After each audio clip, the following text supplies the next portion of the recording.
So today, we're going to be talking about the draft. We've already done our recap. We've already talked about the Fever players. And we are going to be doing our winners and losers of the WNBA Draft. I think there is one huge loser. One of the three, I've got like four teams that I consider winners. Some teams, one team that I was very much considering being neutral on. But I do still think I will call them slight losers in the draft. But I think you can make the argument that they're not. It just all depends. And one team that, if they were not trying to tank, they would be big losers. If the Golden State Valkyries, if I was not so confident the Valkyries were not trying to win, they would be in losers. They are just purely not out there they're just going for upside. Like, they took a player with barely working knees, a major like risk with a top 5 pick in Jacite, although high upside, and then they took Caitlin Chen just for vibes. So with Golden State Valkyries, it's a hard one to see but if the Valkyries trying to lose, they might as well shoot for upside. So for that reason, I'm not going to put them in the losers. But the first winner is the winner of the entire draft, and it's the Seattle Storm. The Seattle Storm got the highest upside player in the entire draft and the steal of the draft. For some reason, Sundell's not on the roster. They got Serena Sundell. Like, this is like the steal of the draft. By far.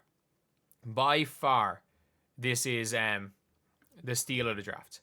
There's no ifs, ands, or buts about it. Like, she is a player that I thought could have gone at 6, and they got her at 26. This is a player that's going to make the final roster of the team. Better than Erica Wheeler. Like, he's going to be a W player. Serena Sundell is exceptional. Heck, she was invited to the damn draft. She was one of the players invited to the draft and fell to the 3rd round. Like, an absolutely fantastic player. But they got Dominique Malonga as well. They got who I believe is the highest upside player in this entire draft. So yes, the Seattle Storm are the biggest winners of this draft. A team that I would be more so neutral on, but I just don't like the picks for them, is the Chicago Sky. Like, I don't hate the Aisha Sivka pick. I do not hate the Aisha Sivka pick, because I don't think she's coming over straight away, and she's there for the future. I think she could be a really good pick. Taking her with one of their first round picks. I don't like the Van Lith pick. When Sundell is there, when Sellers, to be fair, Sellers' knee doesn't work, so let's not talk too much on that, but just for pure upside reasons, when Sellers is there, unless you plan on getting rid of Mariah Jefferson, I don't know where Hailey Van Lith comes in the rotation even. And if you're going to look to play Hailey Van Lith the 2, Isaiah James is there. So for me, it was a tough one. I think maybe they had their like sights set on Sarah Ashley Barker. I think they probably predicted her to be available and thought they were going to take her. But still, if you're looking at 2 guys, I still would have taken Power or Van Lith. I don't mind it for Van Lith. I don't mind it, but I would have much rather seen Hailey Van Lith for someone like the Aces, or I would have much rather seen Van Lith a little bit earlier to the Connecticut Sun. But I'm more so on the side of neutral for the Chicago Sky. I don't think they had a bad draft. I think they're going to sell a lot of jerseys, and I think if all goes well, Hailey Van Lith could be a good addition. I just don't like Hailey Van Lith with double bigs. Like, that's just it. And I think there might be a little bit of a struggle for Hailey Van Lith to kind of create the space she needs. And she's going to look for hers before she looks to dump it into a big, although she will dump it into a big. I like how she plays with either of the 2 bigs. I just don't like it with both of them on the floor. But either way, not the worst thing in the world. Her going to Chicago. And I think she's going to make the roster comfortably and be in the rotation. So, yeah, they're more so a team I'm neutral on. Another team I'm considering winners are the Mystics. I don't like the Kiki Riafem pick. I would have much preferred Nisa Morrow. But, like, the Mystics have 4 roster spots. And 3 of them are going to be Amor, Citron, and Kiki. And obviously, look, Amor is probably coming off the bench for Jade Melbourne. If you guys don't know, Jade Melbourne is a starting point guard for Australia. Georgia Amor does not make the team. Georgia Amor is older than Jade Melbourne, but Jade Melbourne is seen as a higher pecking order. I don't like the Georgia Amor pick. I really don't. Like, I think they got blindsided again by Golden State Valkyries taking Jusei Josite, and they needed a point guard. Like, it was as simple as that. They needed a guard, and they got blindsided and decided to take Georgia Amore. I was half surprised they didn't take Van Lith with this pick. Another pick they took, which I like in the second round, I think it's going to be Lucy Olson is going to be fighting it out with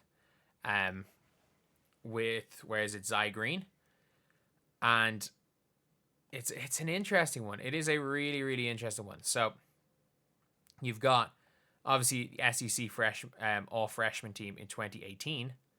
What age is she? Oh, she's 25. She's older. So she's older than Sedona Prince. I was about to say, so she literally went into college when I was 20. She started college when I was 20. She started college 2 years after 2 years after I did. Oh my God. And then she's competing with Lucy Olson. Obviously 3 years younger. Going to be 22 at the start of the rookie year. I think Lucy Olson wins out that battle. Got a roster now where your rotation is probably Olsen, Sykes at the 2 guard. And Sonia Citron is going to be solid. I think I don't really like the Georgia Amore pick, but I don't mind the other ones. And Kiki's going to be fine off the bench. He'll be fine off the bench. Like, so I don't hate the picks. And I do think the Mystics did set themselves up well for the future. And they have another pick next year. I would have liked if they trade up for Malonga, but not everyone can do that. Another loser is the Connecticut Sun. And the Connecticut Sun, I'm not joking when I say this. The Connecticut Sun have 22 players in their roster and one shooter in Breanna Mabry. Like, JC Sheldon, not really. Diamond Shields can't really shoot. Rhea Marshall can't shoot at all. And by the way, they drafted 3 players today. None of them can shoot. This is a team who hired a coach who needs spacing to be effective in the offensive system that he ran with Belgium. This is a coach who comes from a European system where you need spacing, you need bigs that can pass and shoot, and they have an entire team of people that can't shoot. You hired a coach who needs spacing, and you have the worst shooting team in the history of basketball. And not only that, you needed shooting. That was your biggest need, was shooting and point guard play. So what did you do? You drafted no shooting and no point guard play. Your team currently has Lindsay Allen as the only recognized point guard, who's not even really a point guard. Layla Lacan is not a point guard. Breanna Mabry's not a point guard. JC Sheldon's not a point guard. Breanna Mabry, unfortunately, you left the Chicago Sky to rejoin the Chicago Sky. You are the only player on the team capable of hitting a jump shot. Not even good shooter. I mean, you're the only person that's not going to have 5 feet. Maybe not JC Sheldon. JC Sheldon might not have 10 feet of space away, but she's not a good shooter either. Breanna Mabry, this is your year to go get your All-Star. You left the Chicago Sky last year to get away from the Sky. You rejoined the Chicago Sky. This is the worst constructed roster I've ever seen. I feel bad for Tina Charles wasting a year at the end of her career when she could actually have gone and been a nice bench player or been a starter on a decent team. She could have joined a decent team. But I feel bad for Tina Charles because every time she touches the ball, there's going to be 4 people on her and she'll have to shoot over 4 of them. These were the biggest losers because I like all 3 of Rhea Marshall, Sanaya Rivers, and Anissa Morrow as prospects. I like all 3 of them as players. I think they're all good players. Not one of them can shoot the ball. They are arguably 3 of the worst shooters in the entire draft. And you are a team who has so few shooters. So you have so few shooters. So you drafted 3 non-shooters. It made absolutely no sense. And this is one of the craziest things. These are one of the biggest, as far as teams are concerned, the biggest losers, in my opinion. As far as teams are concerned, without question, the biggest losers. Like, I'm just in shock. I'm in absolute shock that this is what the Connecticut Sun did. Because, like, you heard my reaction to Sanaya Rivers. I like Sanaya Rivers as a player, but not when you have Anissa Morrow and not when you have a team of non-shooters everywhere. Like, this is going to be ping-pong off the backboard. I can guarantee you that someone on this team is going to lead the league in offensive rebounds because this team is playing ping-pong off the backboard and chucking bricks the entire year. They're definite losers.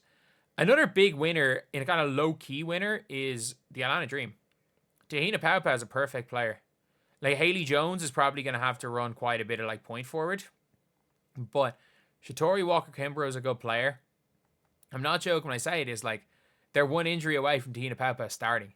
And if you can get a potential starting player at the 18th pick, it's perfect. And Taylor Thierry's going to make this team. Like, she's a do-it-all type player who's going to be very, very solid for this team. I think she's going to make the final roster.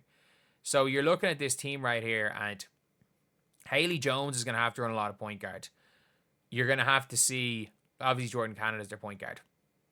Tahina Powell, like, if Jordan Cannon gets hurt again, they're either having to run big Haley Jones at point guard, which I think could work, or they're going to have to bring Tahina Powell in as a starter. So I think that could genuinely work. Like, I really, really like these picks for the Atlanta Dream. And it's kind of a low-key winner that they're getting potential 2 rotational pieces, 1 definite rotational piece at 18. And another winner in a similar vein is the Indiana Fever. Bree Hall is not going to make the roster. Whoever they took from in the second round from Gonzaga is not going to make the roster. Michaela Timpson's going to make the roster. So Michaela Timpson is a rim-running power forward who fits the team absolutely perfectly. I mean this. Absolutely perfectly. She's going to be, if she's not taking the expansion draft next year, she's going to be,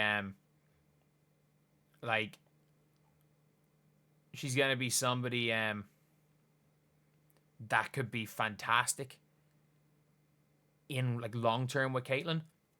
Like, 1 year, she's like almost like a mini, what's her name? Natasha Howard. So after 1 year under Natasha Howard, you're looking at the 6 players they're going to want to protect. Considering the fact that only 1 unrestricted free agent can go in the expansion draft, and they're not going to take, for each team, no one's going to take a Natasha Howard. They're not going to take you're not going to take a Bonner. So you look at this team protecting Caitlin. They're going to protect Aaliyah, Kelsey. And then after that, these 2, or the rookie, Michaela Timpson, and then just 2 of the other players, and then just hope for the best. Maybe, like, if Bonner could retire, so then Cunningham and Howard, if Natasha Howard's there, and then just long-term being able to, or maybe Hull and Cunningham, if they're cool, Natasha Howard leaving, maybe in a year or 2, she slides in for Natasha Howard as a starter. It's a really good pick. As long as they're able to protect her in the expansion draft next year, this could be a fantastic, fantastic pick for the Indiana Fever. So I'm going to put them as the winner, as another winner. But.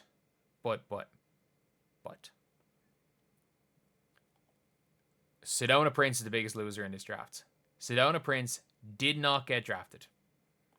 She did not get drafted. Sedona Prince, ESPN had her as the 8th best player in this draft. 8th. Like the number 8. As the 8th best player in the draft. And in the end, she did not get drafted at all. Obviously, no one is more happy about that because of all the off-the-court stuff. But I have a weird feeling the Phoenix Mercury are going to sign her. I think the Mercury...